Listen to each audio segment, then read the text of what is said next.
Assalamualaikum dear students. Today we discuss about Hess's law. Hess's law बेटे chapter number 7 का बहुत ही important long question है। ये MD cat का फंडामेंटल टॉपिक है।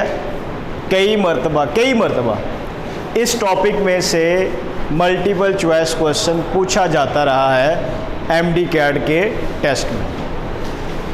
हैसेस लॉ को हम क्या कहते हैं? Also called constant heat of law of constant heat of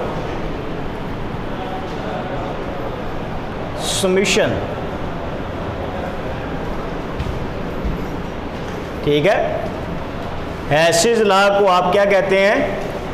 law of constant heat of summation. Clear हो गया?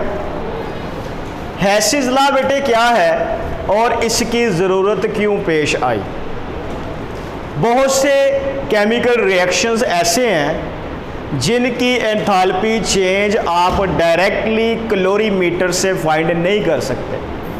ठीक है, मिसाल के तौर पे कि अगर आप एल्युमिनियम की ऑक्सीडेशन करें तो ये बेटा जी बन जाएगा एल्युमिनियम ऑक्साइड। अगर आप बोरॉन की ऑक्सीडेशन करें तो बेटा जी ये बन जाएगा बोरॉन ऑक्साइड। अगर आप कार्बन और क्लोरीन का रिएक्शन करवा के CCl4 बनाएं, ठीक है, तो ये सारे के सारे रिएक्शंस जो हैं इनकी एंथैल्पी आप कैलोरीमीटर से फाइंड नहीं कर सकते।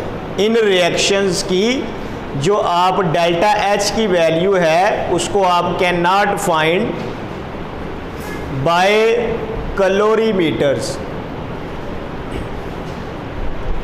याद रहेगा। उसकी रीज़न क्या है? उसकी रीज़न ये है कि यहाँ पर एल्युमिनियम और बोरॉन एलिमेंट्स ऐसे एलिमेंट्स हैं कि जब आप इनको ऑक्सीजन की प्रेजेंस में बर्न करते हैं तो ये कंप्लीटली बर्न नहीं होते। इनके ऊपर बोरॉन ऑक्साइड की, एल्युमिनियम ऑक्साइड की प्रोटेक्टिव लेयर बन जाती है। इसी तरह कार्बन और क्लोरीन के डायरेक्ट रिएक्शन से CCl4 नहीं बनता, बल्कि ये एक मल्टीपल स्टेप रिएक्शन है। तो इन रिएक्शंस की जो आप डेल्टा H की वैल्यू है वो बेटे आप कैलोरीमीटर से फाइंड नहीं कर सकते। तो एक इनडायरेक्ट मेथड है जिससे आप क्या कर सकते हैं?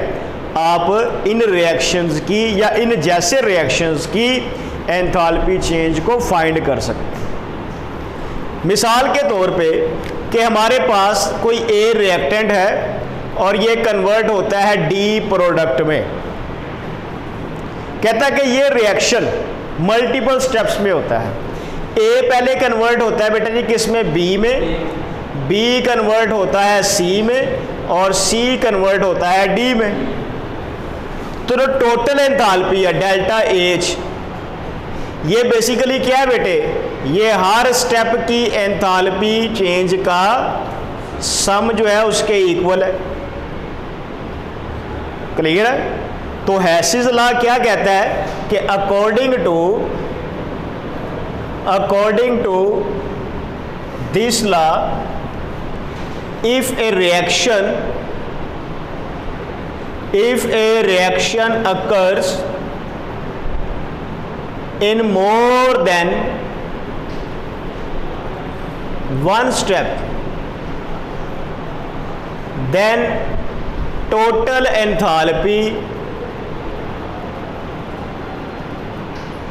enthalpy change of reaction will be equal to sum of enthalpy change of each step। ठीक है, कि अगर बेटा जी क्या हो कोई रिएक्शन एक से ज़्यादा स्टेप्स में वकूअ पज़ीर हो तो उस रिएक्शन की जो टोटल एंथैल्पी है वो बेटा जी हर स्टेप की एंथैल्पी चेंज के सम के इक्वल होगी। बात की समझ लगी ना बेटे? क्या है कि अगर कोई रिएक्शन, जैसा कि ये ए का डी में कन्वर्ट होना एक रिएक्शन है, तो इसकी टोटल जो एंथैल्पी है वो डेल्टा एच है। अब ये रिएक्शन बेसिकली मल्टीपल स्टेप्स में हो रहा है, यानी कि ए पहले बी में कन्वर्ट हो रहा है, बी सी में, सी फिर डी में। तो कहते हैं कि हर स्टेप की एंथैल्पी को जमा कर लो, वो टोटल एंथैल्पी ऑफ रिएक्शन के इक्वल होगा। बात की समझ लगी? यानी कि अगर आप इसको मैथमेटिकली लिखें तो क्या लिखेंगे? Delta H will be equal to delta H 1 plus delta H 2 plus delta H 3 and so on. बात की समझ लगी? अब बेटे चाहे आप रिएक्शन डी से ए की तरफ जाएं, इस रूट से जाएं, चाहे आप ए से बेटा डी की तरफ जाएं, जो डेल्टा एच की वैल्यू है ये चेंज नहीं होगी, ये कांस्टेंट ही रहेगी। यानी कि अगर आप इन सारी की सारी एंथैल्पीज को जमा कर लें तो वो बेटा जी किसके इक्वल होगा? कांस्टेंट के इक्वल होगी, वो जीरो के इक्वल होगी। यानी कि ये साइन बेटा किस चीज़ का होता है? समीशन का। ये एक साइक्लिक प्रोसेस है ना, तो साइक्लिक प्रोसेस की जो बेटा जी डेल्टा एच की वैल्यू है वो किसके इक्वल होगी? ज़ीरो के। इसका मतलब क्या है? इसका मतलब यह है कि अगर कोई रिएक्शन मल्टीपल स्टेप्स में प्रोसीड करे और वो रिएक्शन क्या हो? एक साइकिल की फॉर्म में हो, यानी कि आप चाहे प्रोडक्ट से रिएक्टेंट की तरफ मूव करें या रिएक्टेंट से प्रोडक्ट की तरफ मूव करें, उस साइक्लिक प्रोसेस के तमाम स्टेप्स की एंथैल्पी का मजमूआ कांस्टेंट रहेगा, जीरो रहेगा। बात की समझ लगी ना बेटे? तो आपने हेसिस लॉ की डेफिनेशन लिखनी है और बेटा जी इसकी ये दोनों मैथमेटिकल फॉर्म्स भी लिखनी है, ठीक है? और फिर आपसे शॉर्ट क्वेश्चन अगर पूछा जाए कि why is there need for Hess's law, तो आप बताएंगे कि कुछ रिएक्शंस ऐसे हैं जिनकी एंथैल्पी चेंज कैलोरीमीटर से फाइंड नहीं कर सकते। क्यों नहीं कर सकते? क्योंकि वो मल्टीपल स्टेप्स में प्रोसीड करते हैं। अब बेटा बुक में जो डेफिनेशन है वो क्या है कि if a chemical change take place by several different routes, यानी कि अगर कोई केमिकल रिएक्शन डिफरेंट रूट्स से प्रोसीड करे, ठीक हो गया, the overall energy change is the same. तो कहता है जो टोटल एनर्जी चेंज होगी वो बेटा जी क्या रहेगी? वो सेम रहेगी, रिगार्डलेस, इसके बावजूद of route by which chemical change occurs. ठीक है, कि केमिकल चेंज किधर से आप लेके आ रहे हैं, चाहे आप ए से डी बनाएं या डी से ए की तरफ जाएं, जो इस स्टेप हर स्टेप की एंथैल्पी चेंज है वो हमेशा क्या रहेगी बेटा जी? वो सेम रहेगी। बात की समझ लगी ना बेटे? Provided initial and final conditions are the same. कहता है कि इनकी कंडीशंस, रिएक्टेंट्स की और प्रोडक्ट्स की कंडीशंस क्या रखनी है? हमने सेम रखनी है। ओके हो गया। अब हम एक एग्जांपल सॉल्व करते हैं। फॉर्मेशन ऑफ, एक एग्जांपल बेटा सॉल्व करते हैं। Formation of carbon dioxide. ठीक हो गया।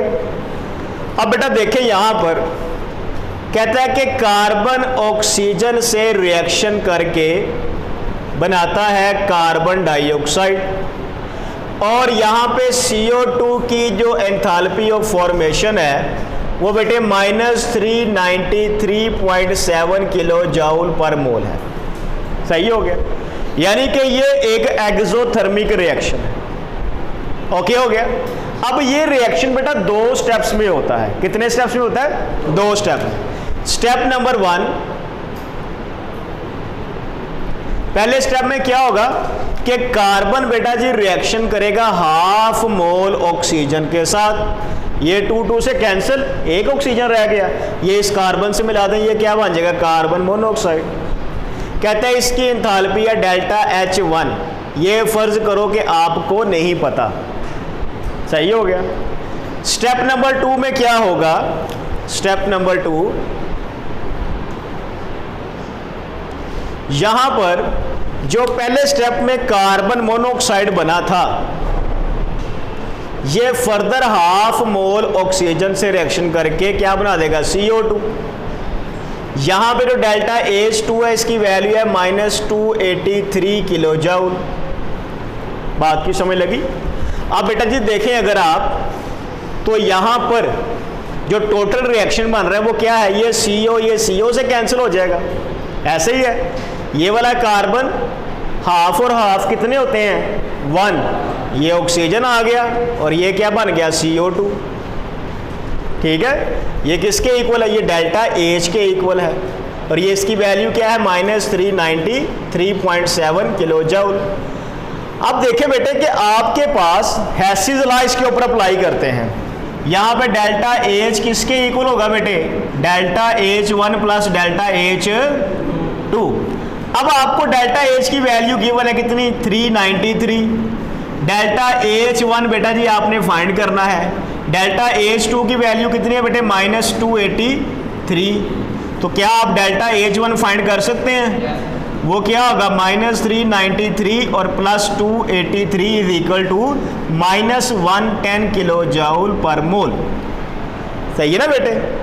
अब देखें कि अगर आप यहां पे पुट करें वैल्यू -110, तो -110 और -283 किसके इक्वल आ जाएगा, -393 के। तो ये -393 इधर आगे क्या हो जाएगा, प्लस, कैंसिल हो गया, आंसर क्या आ गया, 0। यानी कि टोटल एनर्जी क्या रहेगी, कांस्टेंट रहेगी। तो देखें बेटे कि फॉर्मेशन ऑफ कार्बन मोनोऑक्साइड, इसकी एंथैल्पी चेंज हमने हेसिस लॉ के जरिए फाइंड कर ली है। सेम ये क्वेश्चन न्यूमेरिकल प्रॉब्लम के तौर पे MD CAT के टेस्ट में पूछा गया है, आपने इसको प्रिपेयर करना है। नेक्स्ट है बेटे formation of sodium carbonate. Second example हम सॉल्व करते हैं, तो उसमें बेटे हम देखेंगे हेसिस लॉ के जरिए इसको सॉल्व करते हैं। Formation of sodium carbonate, sodium carbonate की फॉर्मेशन। देखो बेटे सोडियम कार्बोनेट की फॉर्मेशन, हमारे पास कास्टिक सोडा है, ये कार्बन डाइऑक्साइड से रिएक्शन करके क्या बनाता है बेटे, सोडियम कार्बोनेट प्लस वाटर।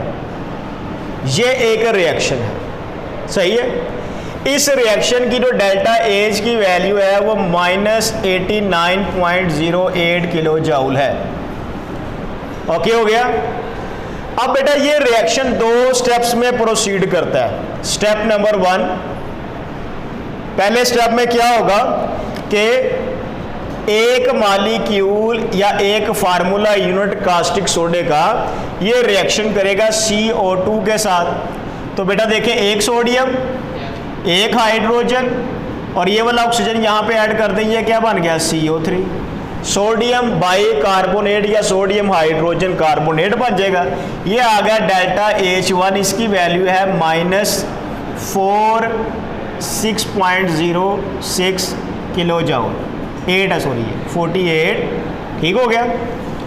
अब बेटा जी स्टेप नंबर 2 में क्या होगा कि जो फर्स्ट स्टेप में प्रोड्यूस हुआ है सोडियम बाइकार्बोनेट, सोडियम बाइकार्बोनेट ये फर्दर रिएक्शन करेगा कास्टिक सोडे के साथ।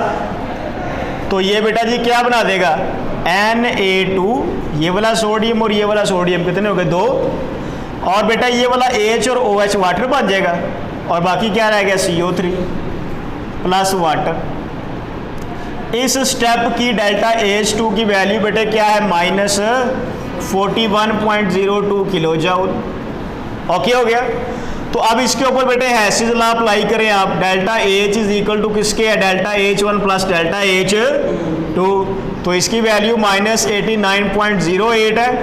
डेल्टा H1 की वैल्यू कितनी है, -48.026 और ये -41.02। तो दोनों तरफ आंसर बेटा जी क्या आ रहा है, -89.08, ये माइनस का इधर क्या आ जाएगा, प्लस का आंसर क्या आ जाएगा 0। तो समीशन डेल्टा एच किसके इक्वल आ गया 0 के। तो हमने पढ़ा ये है कि हैसिस लॉ ये है कि अगर कोई रिएक्शन एक से ज़्यादा स्टेप्स में प्रोसीड करेगा तो हर स्टेप की एंथैल्पी चेंज को अगर जमा कर लिया जाए तो वो टोटल एंथैल्पी ऑफ रिएक्शन के इक्वल होगी। बात की समझ लगी बेटे, बहुत ही इंपॉर्टेंट लॉन्ग क्वेश्चन है। उम्मीद है कि आपको आज के लेक्चर की समझ आई होगी। किसी बच्चे का कोई क्वेश्चन है तो वो पूछ सकता है। ये वाली एग्जाम्पल और बेटा कार्बन डाइऑक्साइड वाली एग्जाम्पल दोनों ही न्यूमेरिकल प्रॉब्लम्स हैं। एंट्री टेस्ट के पेपर में ये क्वेश्चन पूछे जाते रहे हैं। अब यहाँ से बेटा शार्ट क्वेश्चन कंसेप्चुअल क्या बन सकता है कि why is there need for Hess's law, Hess's law की ज़रूरत क्यों पेश आई।